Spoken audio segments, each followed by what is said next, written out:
जय माँ काली मित्रों, आपका मेरे चैनल महाकाली महाकाल शक्ति उपासना में स्वागत है। मित्रों, अगर आप मेरे चैनल पर नए हैं तो आप मेरे चैनल को सब्सक्राइब कीजिए, लाइक कीजिए, शेयर कीजिए। साथ ही नोटिफिकेशन बेल को भी प्रेस कीजिए जिससे आने वाली वीडियोस का नोटिफिकेशन आपको तुरंत मिल जाए। मित्रों, आज जो मैं लेकर आई हूँ विषय आपके लिए, वो मैं आपको बताऊँगी कि ऐसी कौन सी 10 गलतियाँ करते हैं जिस कारण से आपकी पूजा सफल नहीं हो पाती। गलतियाँ बहुत छोटी छोटी होती हैं लेकिन आपको उनका ज्ञान नहीं होता, जिस कारण से आपकी पूजा सफल नहीं होती और देवता द्वारा स्वीकार नहीं की जाती। तो उसमें जो सबसे पहली और मुख्य गलती होती है वो ये होती है कि जब आप पूजा करते हैं तो वो एक बिना आसन के आप पूजा करते हैं। मैंने बहुत से लोगों को देखा है, जब वो पूजा करते हैं तो उनका कोई निश्चित आसन नहीं होता। वो क्या करते हैं, कभी कोई चादर डाल लेते हैं, कभी कोई कपड़ा रख लेते हैं, और कभी कोई उठाकर डाल देते हैं, कभी कोई उठाकर डाल लेते हैं और पूजा कर लेते हैं।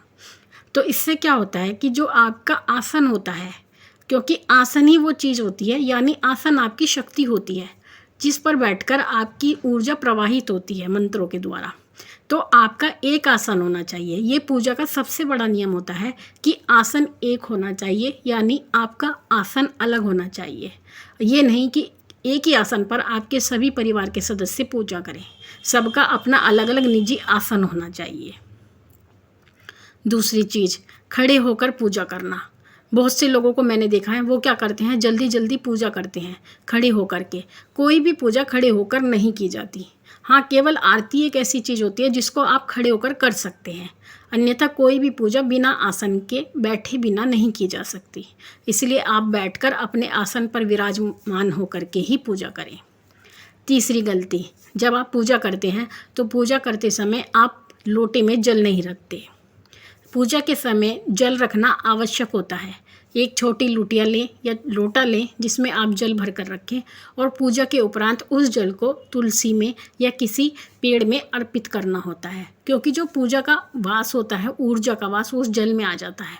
उस जल में इतनी सामर्थ्य होती है कि वो आपके घर की नकारात्मक ऊर्जा को भी ख़त्म कर सकता है। आप उसको अपने घर में भी छिड़क सकते हैं। तो आपको जब भी पूजा करनी है, प्रारंभ करनी है, तो एक लोटिया में जल ज़रूर रखें।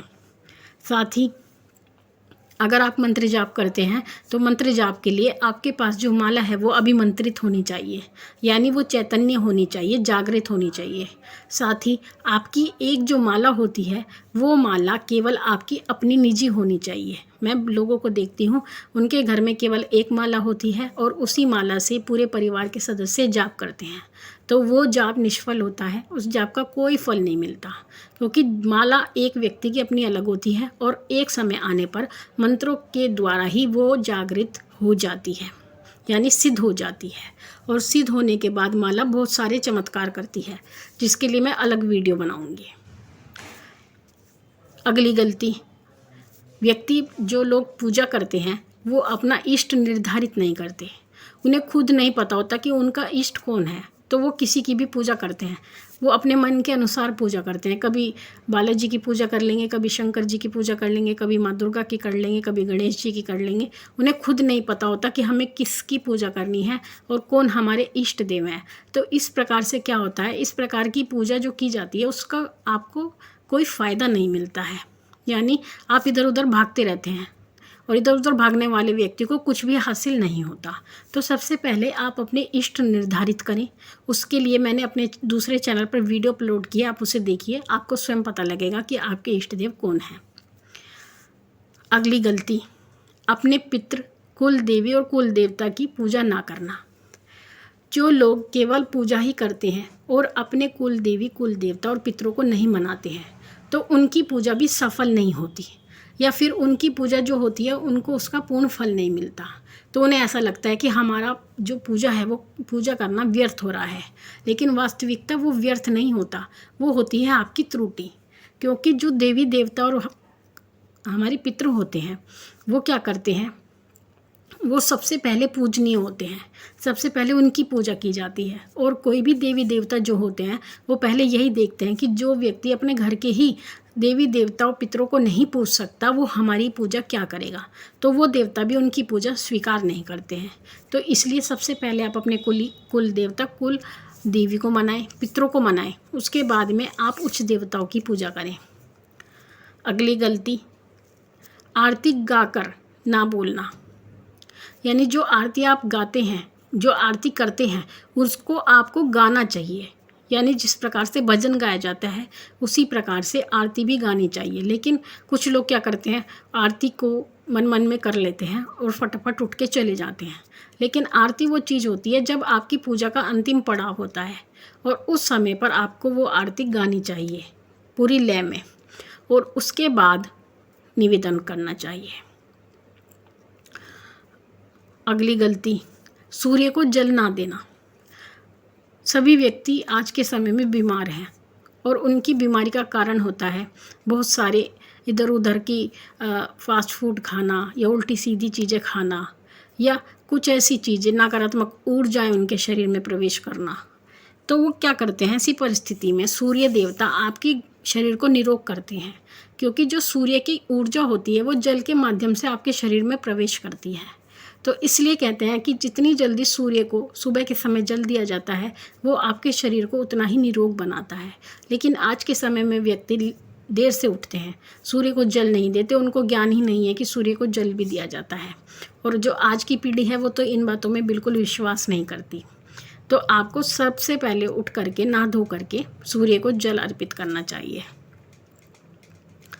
और जो सबसे मुख्य गलती है, और जो मेरी अंतिम त्रुटि जो मैं आपको बता रही हूँ आपकी पूजा की, वो ये है कि आप पूजा करने के बाद जब आपने जो पूजा की है उसका फल लेने का समय आता है, वहीं पर आप सबसे बड़ी चूक कर देते हैं। यानी आप फटाफट पूजा करते हैं, पूजा करने के बाद आप तुरंत हाथ जोड़ के और चल देते हैं। लेकिन वो समय होता है आपके रुकने का। पूजा करने के बाद में आपको 2 मिनट अपने इष्ट का ध्यान लगाना चाहिए, या उस देवता का ध्यान लगाना चाहिए जिसकी आपने पूजा की है। आपको 2 मिनट केवल ध्यान लगाना है, ना ही कुछ बोलना है, ना ही कोई किसी प्रकार का मंत्र जाप करना है, केवल आपको उनका ध्यान लगाना है। और 2 मिनट ध्यान लगाने के बाद में आपको उनसे अपनी वो प्रार्थना करनी है जिसकी आपको आवश्यकता है, आपको जिस परेशानी का हल कराना है, आपको उसकी प्रार्थना करनी है। तो उसके बाद जब आप प्रार्थना करेंगे तो आपकी विनती स्वीकार की जाती है और आपकी समस्याओं का समाधान किया जाता है।